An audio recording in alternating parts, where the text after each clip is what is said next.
Welcome back naman sa aking YouTube channel, sa aking mga social media accounts, sa aking page. So ngayong araw ay nandito tayo ngayon sa bahay. Sa likod na ay nandiyan yung ating backyard. So meron tayo ditong sisiw na running 2 months old.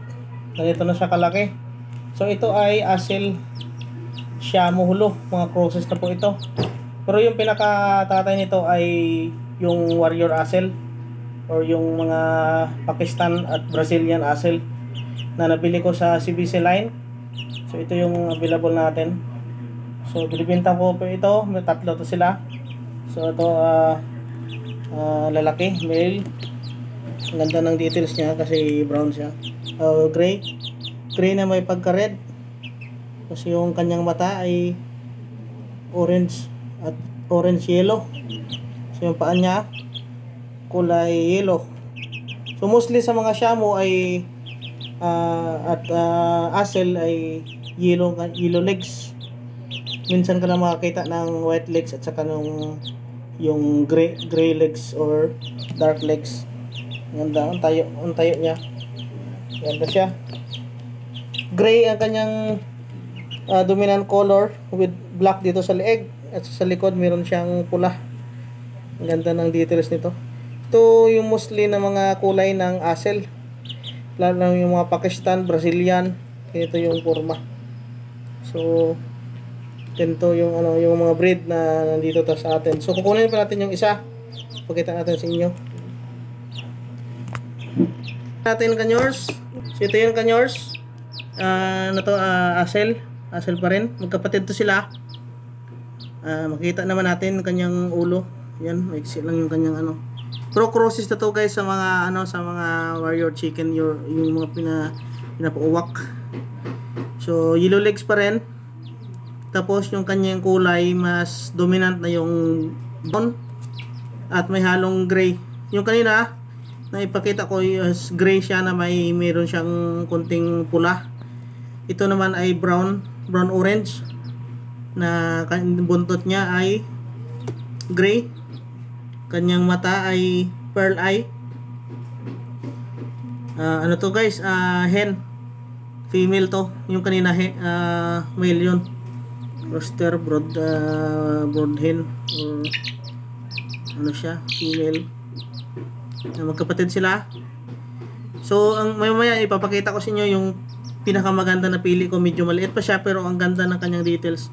At saka dito parang may siya.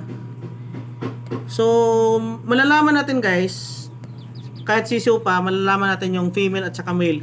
Kasi sa female na sisiw, kahit 1 month, malalaman natin kung female siya or male dahil mas mabilis tumubo yung mga dahon or mag-develop niya kanyang balahibo. Ito guys, parang may mga na dito, natanggalan ng balahibo kasi natutukaan yun sila nung marami pa sila. Ay, na-dispose na yung iba. Mas mabilis mag-develop yung balahibo or pakpak ng female compare natin sa male na sisiw.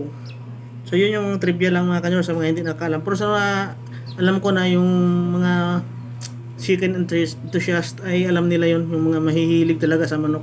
Lalo na sa pag-aalaga ng mga ito, mga higanting mga manok, mga giant breeds. Pero hindi to talaga yung medium to large lang to, hindi to abot ng extra large katulad ng mga Indio gigante, yung mga Siamo Tanaka, Dumpo. Ito ay mga mga good size, normal size lang to ng mga medium to large lang. Umaabot lang ng ang hen ay umaabot ng 3 to 4 kilos, yung rooster 4 to 6 kilos, mga ganon. Pero yung iba talaga umaabot ng 8 to 9 kilos. So kunin natin yung pinaka napili ko na maganda na sisiw. Female. So, charan, ito na guys. Ito yung pinaka the best ko na napili. Guys, ang ganda na kanyang details. So, tingnan yung kanyang balahibo.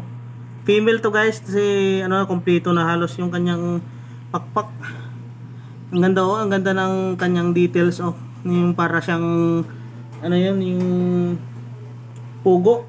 Parang pugo yung kulay niya. Ang ganda. Ito yung mga halos na ganitong kulay yung binibenta dito ni Lima Asil Siamo at saka ni Siamo Panay. Mga ganito yung kulay na mga Siamo nila or asil. Saka yung dito ay puti. brown at saka puti yung halos at yung talisayin yung kulay, kanawayon yung kulay.